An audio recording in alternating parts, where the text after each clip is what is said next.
En estas épocas tardías que, con todo derecho, se enorgullecen de sus sentimientos humanitarios, subsiste aún tanto miedo y tanta superstición basada en dicho miedo a la bestia salvaje y cruel, cuyo sometimiento es precisamente lo que determina el orgullo de estas épocas más humanas, que se silencian durante siglos hasta las verdades más evidentes, como de común acuerdo, dado que parecen contribuir a que se le devuelva la vida a ese animal salvaje exterminado para siempre.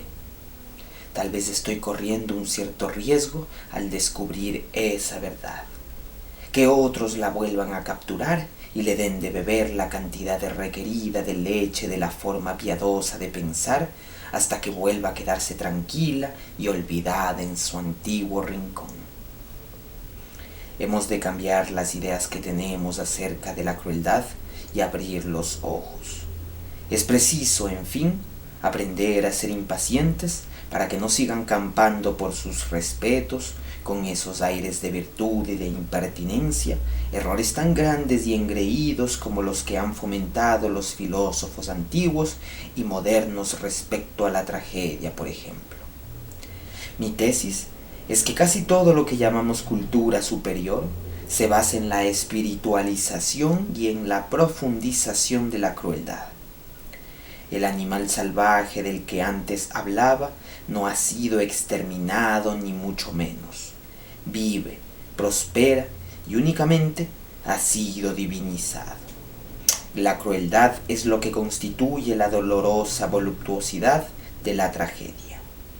El efecto agradable que produce la denominada compasión trágica y, en el fondo, todo lo sublime, hasta llegar a los más elevados y delicados estremecimientos de la metafísica, debe su dulzura al ingrediente de crueldad que contiene.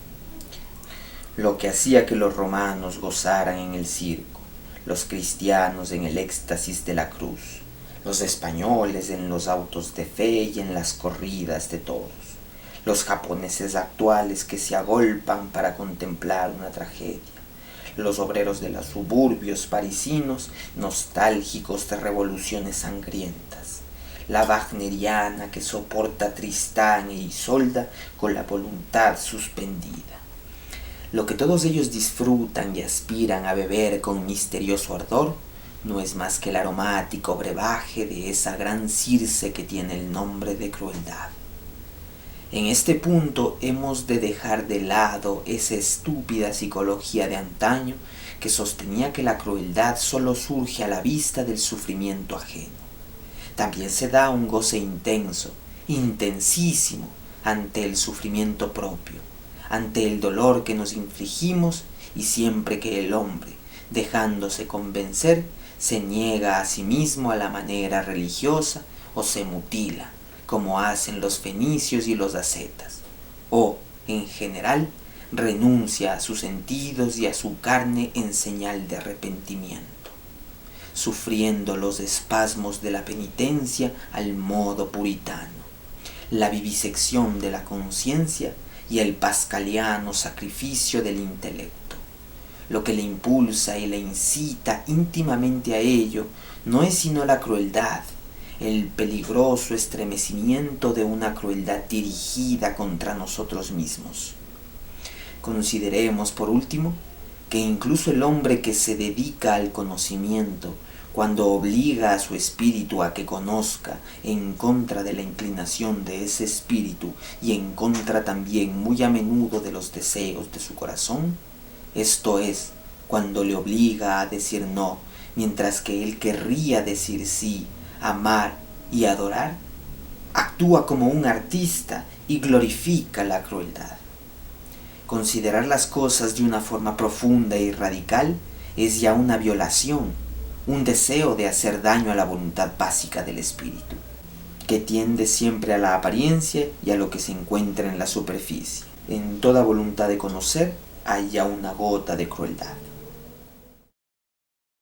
Bienvenidos nuevamente a este capítulo de Filosofada Mundana, nuevamente concentrados en esta figura tan controvertida dentro de la historia de la filosofía como lo es Nietzsche, pero cuyas obras, sin embargo, personalmente al menos, considero que realmente han ejercido una influencia decisiva en el curso de mi pensamiento, aunque en muchos casos más como una especie de postura a la cual criticar y a la cual rechazar.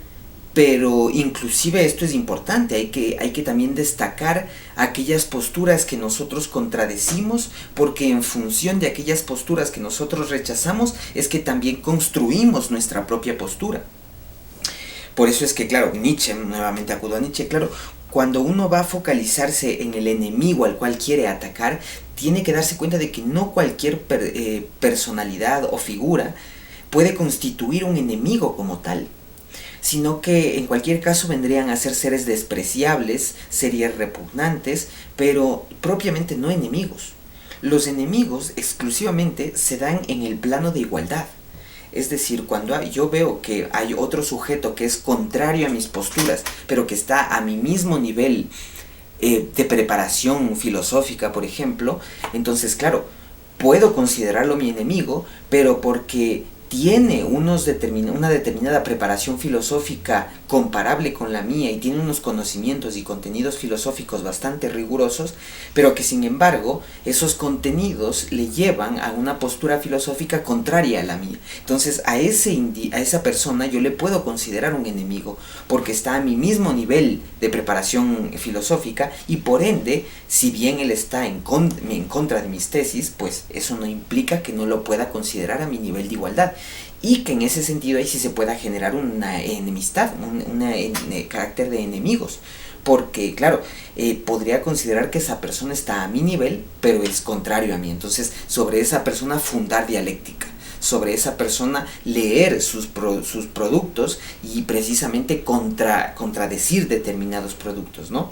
Pero cosa distinta sería si, por ejemplo, cualquier persona que tenga cualquier idea alucinante, hasta la idea más alucinante, más completamente irracional, completamente sacada de otro lado, claro, a esta persona yo podré criticarle, podré generar armas para criticar a esta persona, pero lo que yo construya en base a esta persona van a ser críticas bastante reducidas, bastante de un bajo nivel, ¿no? Porque, claro, no es lo mismo ponerte a criticar, por ejemplo, a un Berkeley, a un George Berkeley, y ponerte a leer lo que es el inmaterialismo, el nominalismo que defendía y todo esto. Claro, no es lo mismo ponerte a criticar a una figura como Berkeley, que estuvo determinada por autores como Newton, como Platón, como científicos en sus tiempos, Malebranche, Descartes. Entonces, claro, es distinto criticar un sistema como el inmaterialismo de Berkeley que criticar simplemente lo que venga a decir cualquier persona que se sube al bus y comienza a balbucear cosas contra Noboa o contra el gobierno de turno. Claro, en ese caso, claro, yo podré criticar a la persona, pero las críticas que yo voy a hacer, o sea, van a ser completamente de bajo nivel, van a ser unas críticas que no se pueden aplicar sobre sistemas completamente grandes, sino críticas que estarían netamente relacionadas y serían relativas a estas posturas completamente irrisorias, completamente alucinantes de determinados individuos en particular, sin mucha preparación filosófica o académica. Entonces eso es también importante y es algo que hay que destacar, y por eso considero que no está mal esto de también presentar a aquello que criticas, ¿no? Y que también sea algo de renombre, ¿no? Que sea algo que tenga su determinada posición dentro de la historia de la filosofía. Y claro, Nietzsche, después de lo que vendrían a ser los estudios de Heidegger o de Foucault, claro, nos damos cuenta de que ya fue incluido dentro de la historia de la filosofía como una figura de relevancia. Entonces, criticarlo a él no me parece que tampoco sea criticar a cualquier tipo de pensamiento, sino que es un pensamiento también con su rigurosidad, aunque también cabe decirlo con un cierto toque de poeticidad y de romanticismo que también nuevamente hay que detectar y criticar. Y bueno, como vamos viendo, algo que a mí, yo ahí sí destaco de Nietzsche, porque claro, como ateo que me considero, es algo destacable de Nietzsche, el que precisamente tenga un estudio sobre la antropología humana que en gran medida depende de lo que vendría a ser la etología o el estudio propiamente de los animales, el estudio de los animales salvajes.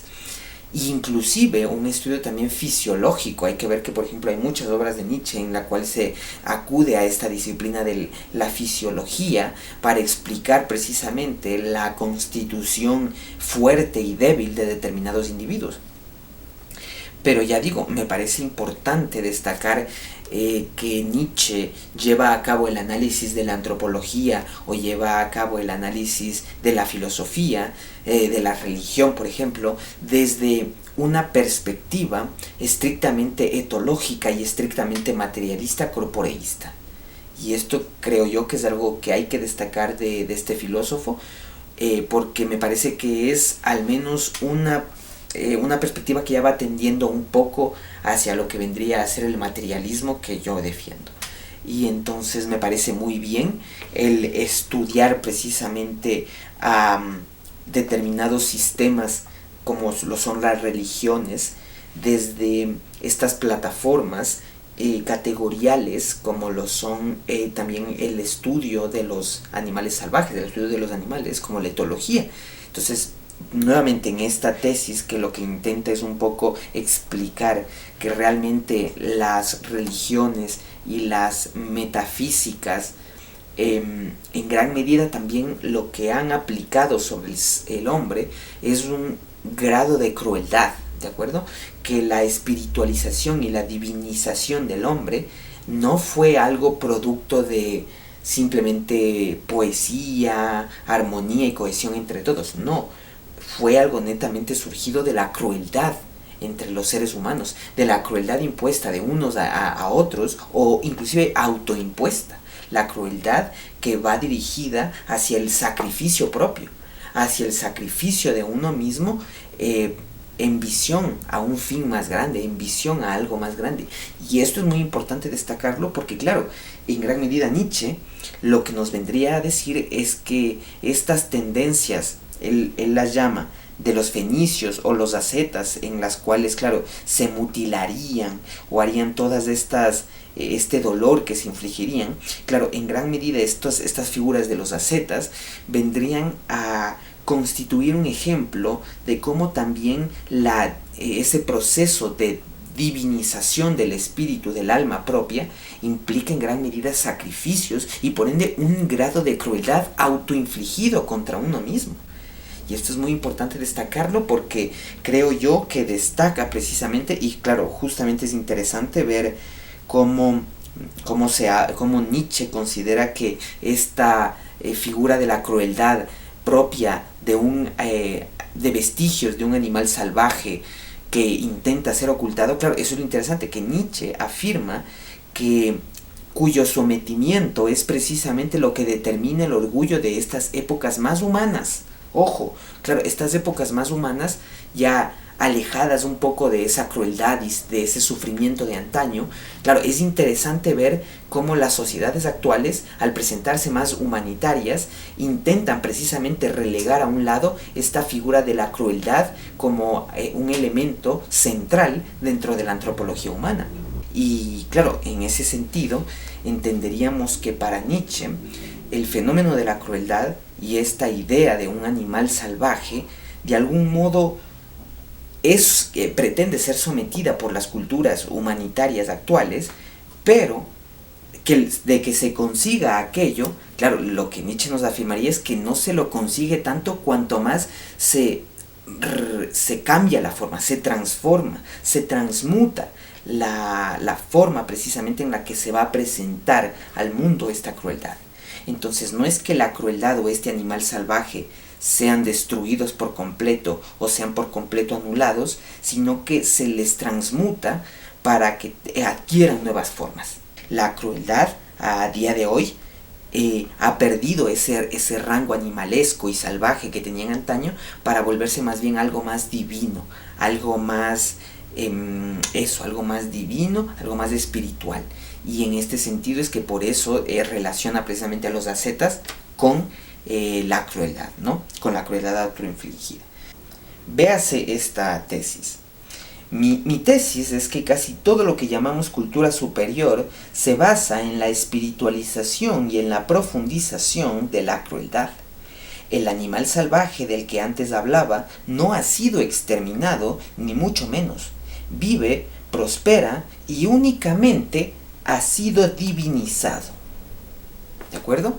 La crueldad es lo que constituye la dolorosa voluptuosidad de la tragedia. Perfecto. Nos damos cuenta nuevamente aquí de que, claro, para Nietzsche, de hecho, las culturas superiores y las culturas más humanitarias y civilizatorias, de hecho, siguen teniendo este componente de crueldad y de hacer el mal, hacer sufrir, pero que ya digo, han sido divinizados. Es decir, ahora el fin de la crueldad ya no vendría a ser una mera satisfacción salvaje animalesca de carácter subjetivo, sino más bien una crueldad ejercida con el fin de espiritualizar al hombre, con el fin de divinizarlo. Y nuevamente ahí está por qué entonces es que precisamente a través de tantos sacrificios y sufrimientos autoinfligidos, que serían crueles, es que se consigue precisamente el ascenso hacia la posición de la asceta, hacia la posición de aquel escogido por Dios o aquel que rinde tributo a Dios precisamente a través de esto, de la crueldad autoinfligida. Y es entonces muy interesante este tema porque considero que hasta lo podríamos inclusive asociar con un tema que vamos a tratar después, que es el hombre objetivo. En el hombre objetivo, claro, nos damos cuenta de que es un hombre que en gran medida es un ente pasivo con respecto a la realidad externa, que realmente sería la que él mismo busca que le determine. Porque al ser un hombre completamente objetivo y completamente dependiente de la realidad y la naturaleza que opere sobre él como un agente activo, claro, entonces, como dice Nietzsche en el hombre objetivo, claro, este hombre vendría a ser como una especie de espejo que solo sirve para reflejar, pero entonces no sería un amo o un dominante, sino que simplemente es alguien que necesita ser dominado, porque no tiene contenidos con los cuales dominar, sino que siempre está dependiendo de algo externo. Y sería interesante tal vez relacionar este tema de cómo la autodestrucción es algo propio de este llamado hombre objetivo para Nietzsche, en la medida en que, claro, el hombre objetivo es un hombre completamente regido por unas normas de objetividad y es alguien que anula por completo su subjetividad.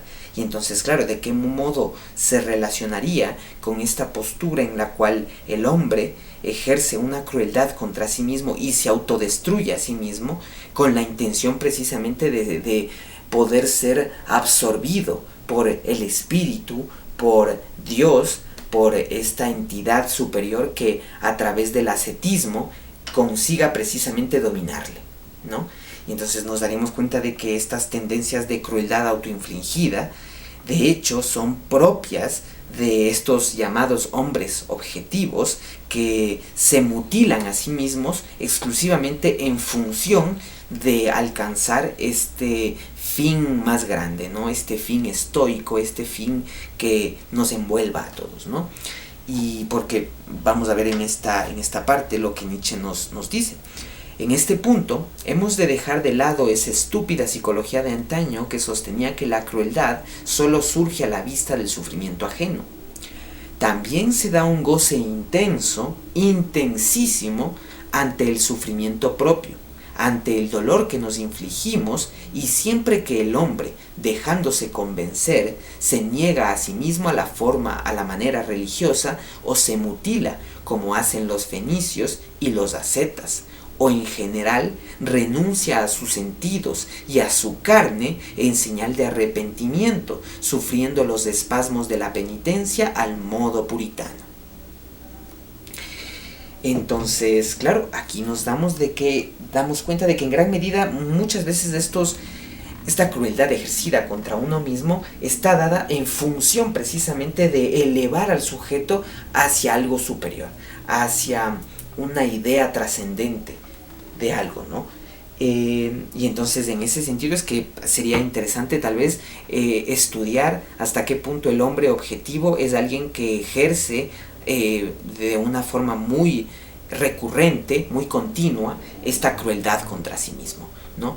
En qué medida la crueldad contra uno mismo para intentar alcanzar algo superior acaba volviendo al hombre en un hombre objetivo, un esclavo perfecto, un hombre que simplemente está dependiendo enteramente de los agentes naturales externos y que tiene miedo o inclusive tiene vergüenza de ejercer su propio dominio sobre la realidad, de ejercer su propio dominio subjetivo. Porque claro, esto es interesantísimo también aquí. Claro, en gran medida el que ejerce la crueldad contra sí mismo está precisamente renunciando a sus sentidos.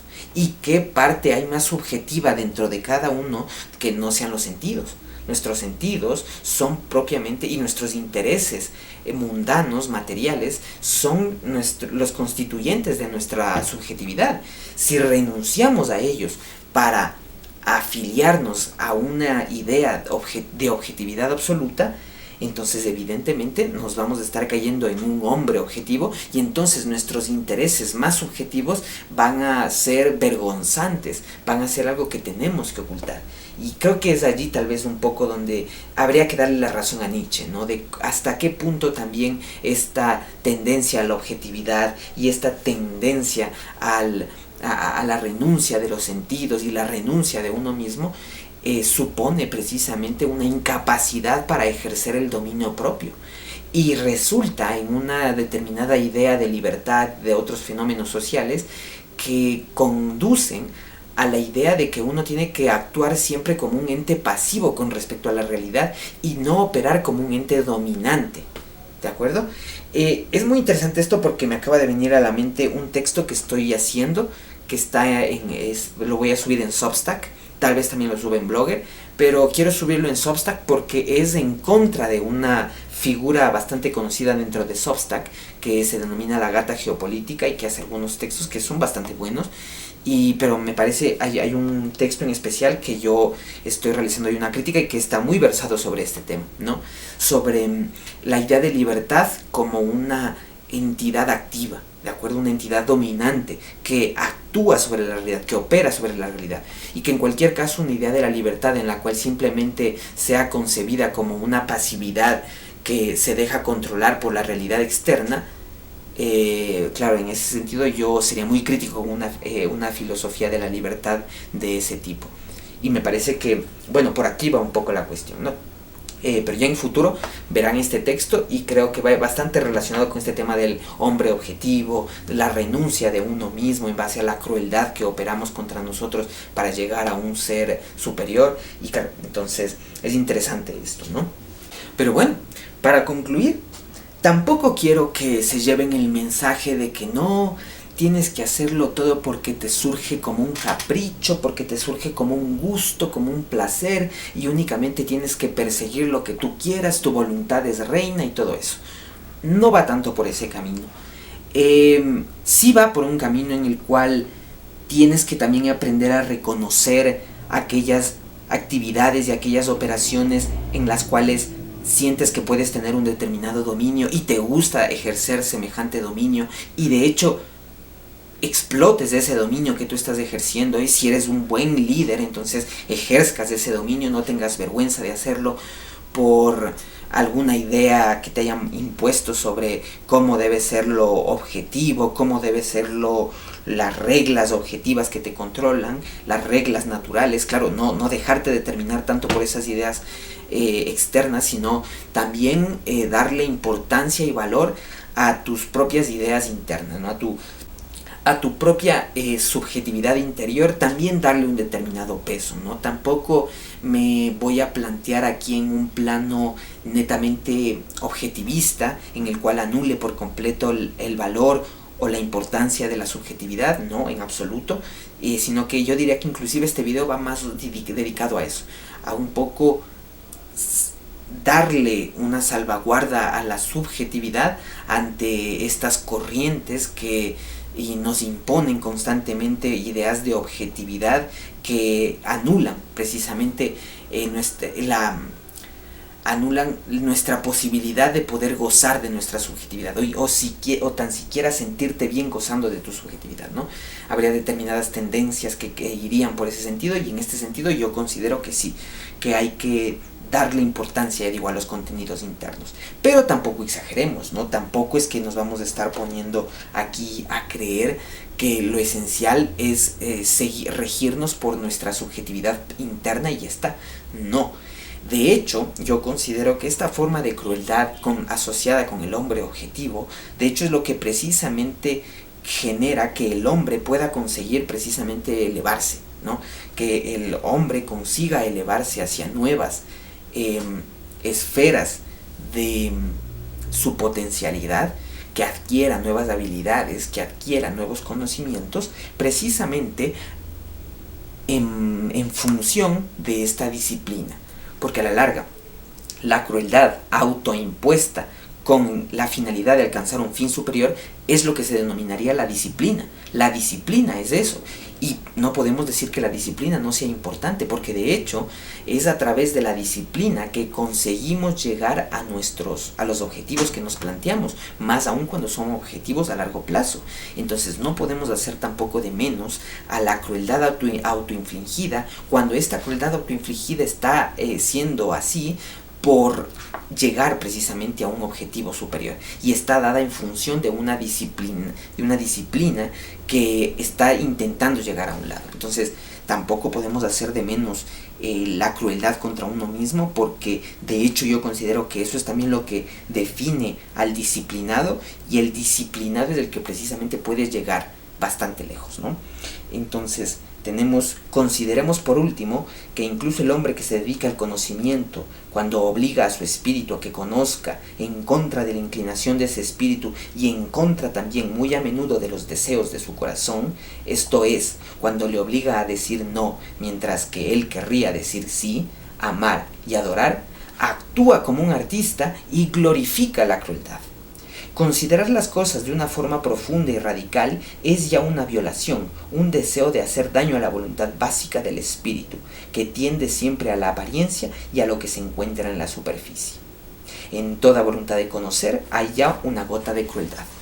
Yo lo que quisiera acabar aquí es diciéndoles que, y de hecho esto es de Nietzsche, pero no recuerdo de qué parte específicamente, pero yo creo que lo peor que le puede llegar a suceder al hombre es que deje de despreciarse a sí mismo, deje de encontrar razones para despreciarse a sí mismo y por ende buscar mejorar.